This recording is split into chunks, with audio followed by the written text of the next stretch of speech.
Olá, tudo bom? Hoje nós vamos falar como deixar sua rotina de estudo na pós-graduação mais efetiva.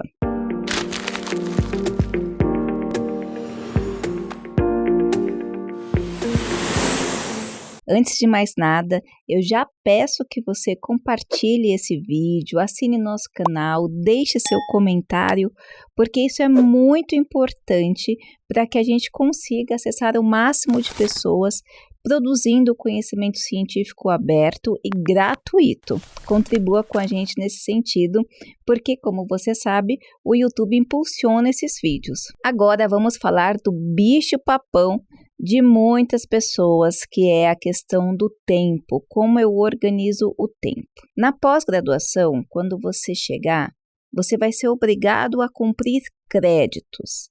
Esses créditos como se fossem as disciplinas da graduação. Então, são algumas matérias que você terá que cumprir, além de publicar artigo científico, participar de seminário e, é claro, produzir sua dissertação ou sua tese. No entanto, a primeira coisa que você tem que ter em mente, e não é só o tempo para o estudo acadêmico, é para você organizar o seu tempo no decorrer da sua vida. Quando a gente fala de tempo, nós temos que lidar com prioridades. Por que prioridades?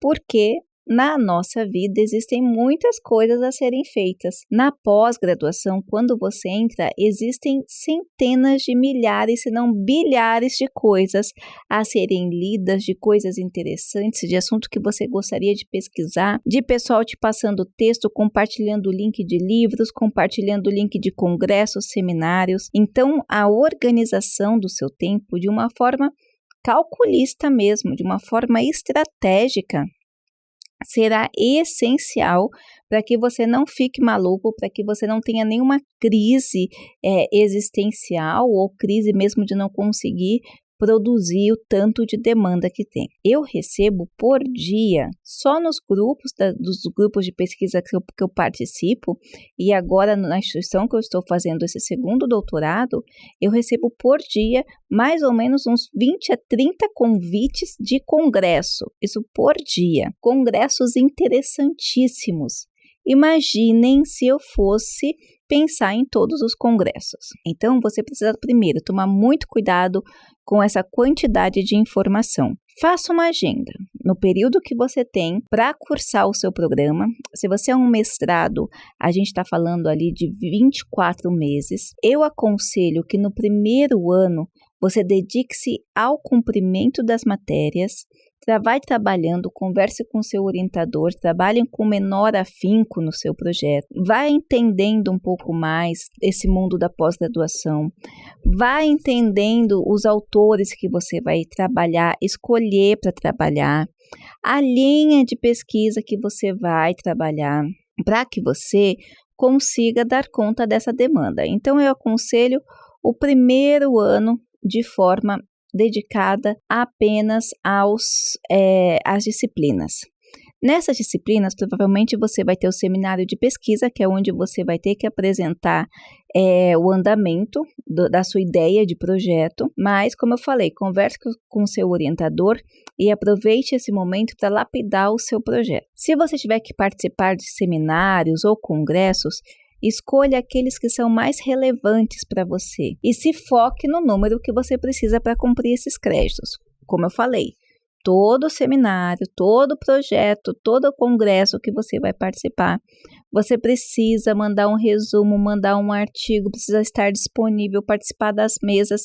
Então, cuidado com isso. Veja quantos você precisa, escolha o que tem a ver, de preferência com a sua linha de pesquisa, porque aí você pode aproveitar e fazer 2 em 1.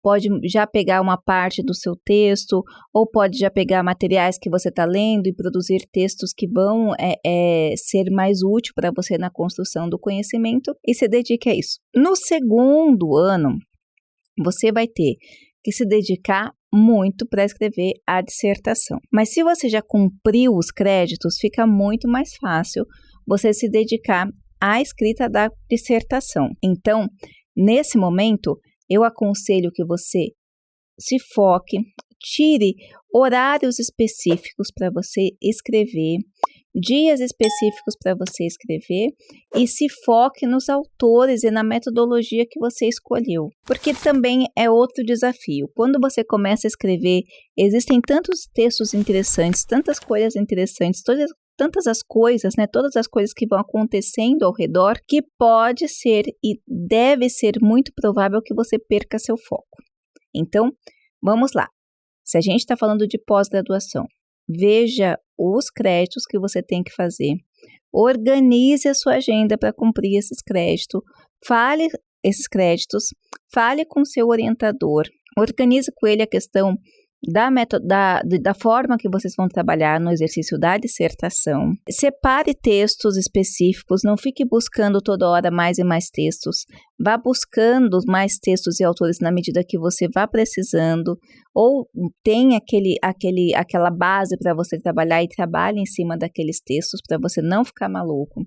Foque no seu sumário e no seu projeto, para você também não cair no risco de perder a delimitação do tema, e você precisa preparar sua mente para estudar. Você vai precisar, durante esse período da pós-graduação, estar aberto a novos conhecimentos. Porque um dos grandes motivos que eu vejo que os alunos sofrem muito, tanto para fazer as disciplinas quanto para escrever a dissertação, é ter um posicionamento específico, ideológico, ou pegar um autor só e ficar em cima ruminando aquele conhecimento, sem se dar a oportunidade de abrir os caminhos para novos conhecimentos. Eu percebo muito isso. Isso faz com que o aluno trave no processo de escrita. Porque quando você entra numa pós-graduação, especialmente no mestrado, que é o primeiro nível que você está cursando, o primeiro nível de pesquisa, você vai ter que trabalhar com a sua humildade, você vai construir pensamentos baseados em situações, em autores, em dados específicos, independente da sua área. Você vai ter que aprender a sistematizar esse conhecimento, colocar na forma de produção científica, leitura científica, que muitas vezes, até para quem escreve, tem muita dificuldade. Por exemplo, o pessoal de história, o pessoal de educação, o pessoal de direito. Existem algumas áreas que você já é obrigado a escrever, só que quando você chega no mundo acadêmico, você tem que reaprender. Então, aquele exercício que pode ser uma coisa que vai contribuir para a sua vida, acaba ficando de lado. Por isso, você tem que preparar, colocar uma mente apta ao conhecimento, sedenta ao conhecimento, uma mente capaz de deixar você abrir mão de todos aqueles pressupostos, aquelas construções, aqueles preconceitos que você acha que tem, para você sempre estar aprendendo mais. Outra coisa, entenda que a linha de pensamento dos autores, das escolas, das informações científicas, elas passam por uma régua, uma linha de tempo, uma influência de academia. Aqui no Brasil nós temos 3 influências principais, que é a influência alemã, a influência francesa e recentemente também a influência americana. O que tem a ver essas influências? Elas direcionam alguns pensamentos específicos que, se você não entender, você vai ter dificuldade. Isso não só nas áreas de humanas, até mesmo na área de saúde, onde a produção do conhecimento científico, ele tende a ser muito associado às produções americanas. Então, por exemplo, aquele pensamento antes daqueles trabalhos mais antigos, que aquela versão antiga, que é aquele arcabouço teórico muito, muito forte, muito robusto, eles passam agora a não ser mais dessa forma. Eles passam a ser minimizados e focados nos resultados que a pesquisa apresentou. Até as discussões, elas são limitadas àquele fato. Foi realizado esse processo de pesquisa, aqui são os dados e essas são as considerações. Diferente, então você vai precisar entender tudo isso até para conseguir conversar com seu professor, entender o que ele está pensando, se é mais voltado ao pensamento antigo, se é mais voltado ao pensamento novo. Por isso vai caber você se preparar para estudar. Por fim, eu vou falar da organização do tempo por agenda. Veja, sempre nós temos a mania de deixar para a última hora. Muito cuidado com isso, porque as exigências do programa de mestrado e também do doutorado pode exigir e certamente vai exigir mais do que você está preparado. Então, organize-se para isso. Tenha uma relação saudável com seu orientador, questione, não fique com... Existem muitas pessoas que ficam chateadas porque não têm o retorno que gostaria, mas é necessário ter inteligência, ter mente aberta, organização de agenda e inteligência, sabedoria para ter esse contato com o orientador e conseguir enxergar também as influências que esse orientador tem. Para isso, você olhar o currículo Lattes do seu orientador é essencial para você entender a linha de pensamento que seu orientador tem. Se ele pende para algum tipo de academia, qual é o tipo de produção que para ele é o correto. Então, muitas vezes não adianta ficar debatendo.